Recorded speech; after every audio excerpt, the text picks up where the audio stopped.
The methods to live a lavish life are infinite in the real world. While the search for a never-seen experience remains endless, the possibilities are not restricted to land anymore. The boundaries of exponential experiences also acquire the area of water bodies nowadays. Comparing the living from castles, villas, apartments, and penthouses in major cities, or on islands, water bodies reside the cruise and yachts that have no limit to being luxurious nowadays. People nowadays are not restricted to invest in the lands. The contrast of owning a cruise or a yacht is a higher level luxury that people eye to own. The multi-billion-dollar industry, which has seen a potential clientele, is now standing on a water level that no other industry could.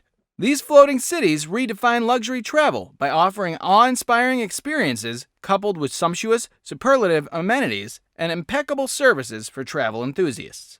With the expanding request of clients and the opposition inside the market, the journey lines are consistently enhancing the voyage encounters with imaginative and inventive contributions installed, outshining one another. There are huge journey ships working at the ocean today. Accordingly, the business pulls in billions in venture each year, bringing in the more luxurious and extravagant ships into the sea. So here's the biggest and most luxurious one that is seen different, experiences different, and is the costliest one sailing through the sea. Symphony of the Seas, US $1.35 billion as of 2016. Completed in 2018, Symphony of the Seas is an Oasis-class cruise ship owned and operated by Royal Caribbean International.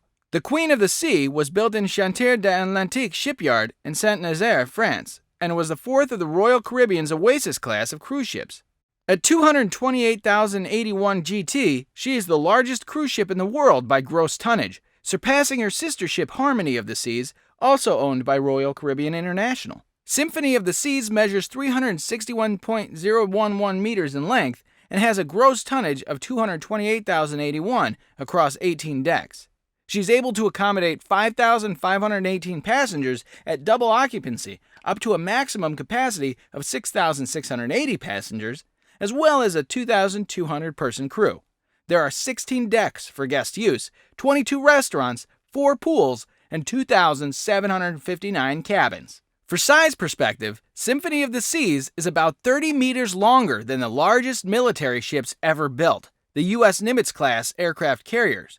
When compared to landmarks, Symphony of the Seas is as long as 3.5 football fields and twice as long as the height of the Washington Monument. Facilities include a children's water park, a full-size basketball court, ice skating rink, a zip line that is 10 decks high, a Broadway-style theater with seating capacity of 1,401 passengers, an outdoor aquatic theater with Olympic height platforms, and 2 43-foot rock climbing walls. There's also a park containing over 20,000 tropical plants. The plants are maintained by an onboard team of 1 landscape specialist and 3 horticulturists. One of the cocktail bars on board includes electronic ordering via tablet and drink preparation by 2 robot bartenders that can prepare up to 2 drinks a minute. A significant part of the ship's design was focused on the infrastructure, including safety, air conditioning, electrical systems, water systems, and power generation. The ship includes a number of independent fire zones, which can be cut off in the event of an emergency. The energy-efficient design of Symphony of the Seas enables it to accomplish shipboard power generation with 85 megawatts versus the 100 megawatts normally found on Oasis-class ships. One of the key design features is the use of only LED or fluorescent lights in order to avoid the heat generation from incandescent bulbs, thereby reducing the load on air conditioning systems. The air conditioning systems are localized in order to minimize the inefficiencies of blowing cold air around the ship from a central location. Additional energy efficiency is accomplished by using a 2-megawatt steam turbine to recover waste heat from the engines and converting it into energy to power a portion of the onboard hotel load, such as laundry and other electrical loads.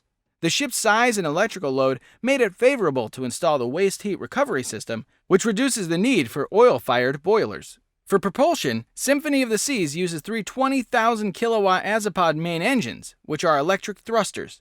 These engines are mounted under the stern of the ship, and they each drive 20-foot-wide rotatable propellers. In addition to the 3 main engines, there are 4 bow thrusters used for docking, each with 5,500 kilowatts of power, or 7,380 horsepower. Among the Oasis-class ships, Symphony of the Seas uses 25% less fuel due to the implementation of a new system that releases tiny air bubbles under the hull to enable the vessel to glide more smoothly through the water. The air layer also reduces excitation from the propellers, which cuts noise and vibration levels in the aft part of the ship. Symphony of the Seas is designed to be a zero landfill ship with all waste recycled, processed through water purification systems, incinerated, or sent to a waste-to-energy facility. So what do you think of this Sea Palace? Would you care to at least take a ride on it? Well, let us know in the comments section, and don't forget to like, share, and subscribe to the channel.